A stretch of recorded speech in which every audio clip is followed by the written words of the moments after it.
رسول کریم صلی اللہ علیہ وآلہ وسلم نے فرمایا، ہمارا رب تبارک و تعالی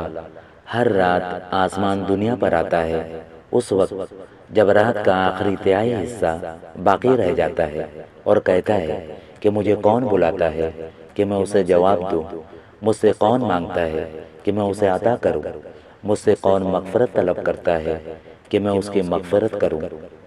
نبی کریم صلی اللہ علیہ وآلہ وسلم نے فرمایا، اللہ تعالیٰ فرماتا ہے کہ ابن آدم مجھے تکلیف پہنچاتا ہے، زمانے کو برا بھلا کہتا ہے، حالانکہ میں ہی زمانے کا پیدا کرنے والا ہوں، میرے ہی ہاتھ میں تمام کام ہیں، میں جس طرح چاہتا ہوں رات اور دن کو پھیرتا رہتا ہوں۔ نبی کریم صلی اللہ علیہ وآلہ وسلم مسلمہ کے پاس رکے، وہ اپنے حامیوں کے ساتھ مدینے میں آیا تھا اور اس سے فرمایا کہ اگر تم مجھ سے یہ لکڑی کا ٹکڑا بھی مانگے تو میں یہ بھی تجھ کو نہیں دے سکتا، اور تمہارے بارے میں اللہ نے جو حکم دے رکھا ہے تو اس سے آگے نہیں بڑھ سکتا، اور اگر تو نے اسلام سے پیٹھ پھیری تو اللہ تجھے ہلاک کر دے گا۔ رسول اللہ صلی اللہ علیہ وآلہ وسلم نے فرمایا، جس نے کسی مسلمان کا مال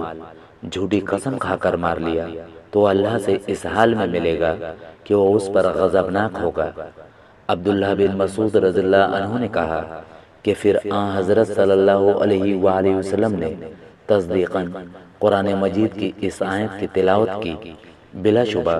جو لوگ اللہ کے عہد اور اس کی قسموں کو تھوڑی پونجی کے بدلے بیچتے ہیں، یہی وہ لوگ ہیں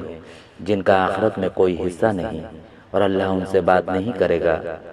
آخری آیت تک سورہ آل عمران۔